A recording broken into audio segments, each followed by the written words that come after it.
뉴스와 인물입니다. 정의당 이정미 대표는 내년 지방선거를 토대로 2020년 정의당을 제1야당으로 이끌겠다고 밝혔는데요. 오늘은 정의당 이정미 대표와 함께 이야기 나눠보도록 하겠습니다. 안녕하십니까? 네, 안녕하세요. 이정미입니다. 네, 당 대표에 취임하신 지 한 3주 정도가 됐습니다. 네. 먼저 당선 소감부터 한 말씀 해주시죠. 네, 취임하고 3주 동안 굉장히 많은 분들을 만나 뵀습니다. 대선 이후에 정의당에 대해서 걷는 기대와 관심이 굉장히 높다는 것을 몸소 느끼고 있습니다. 거기다 새로운 대표가 나타나서 기대 반, 우려 반 있으신 거를 느끼고 있는데요. 그 우려를 완전한 기대로 바꾸기 위해서 최선을 다하고 있습니다.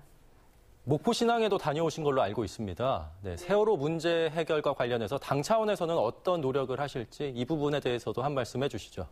네, 제가 목포 신항은 여러 번 다녀왔지만 당대표로서는 지난주에 처음 다녀왔습니다. 세월호 선체 무게만큼 이 아픔을 반드시 해결해야 된다라는 그 무게를 어깨에 짊어지고 왔는데요. 지난 정부에서 세월호 특조위가 제대로 활동도 할 수 없었고 그래서 진상규명이 제대로 이루어지지 못한 채 특조위 활동이 끝났습니다.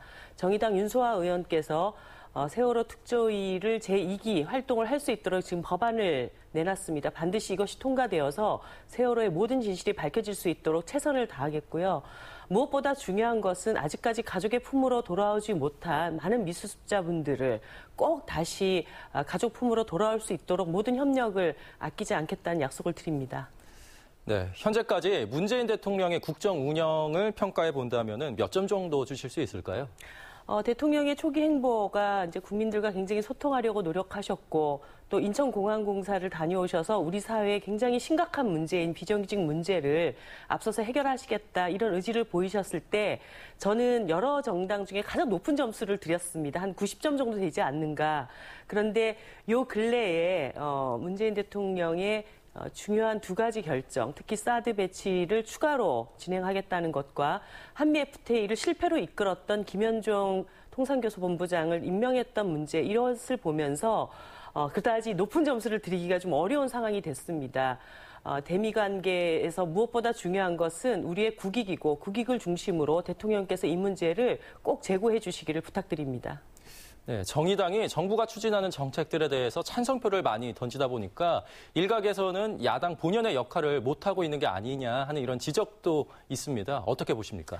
정의당의 본연의 역할은 촛불 민심의 최전선에 서는 것이라고 생각합니다. 지난 겨울 우리 시민들이 촛불을 들고 정말 나라를 제대로 만들어 달라는 그 요구로 이 정부가 만들어졌습니다. 또 그 한복판에 정의당이 있었기 때문에 이 정부의 성공이라는 것은 국민의 개혁 열망을 제대로 수렴하고 그것을 성공시키는 것이라고 봅니다.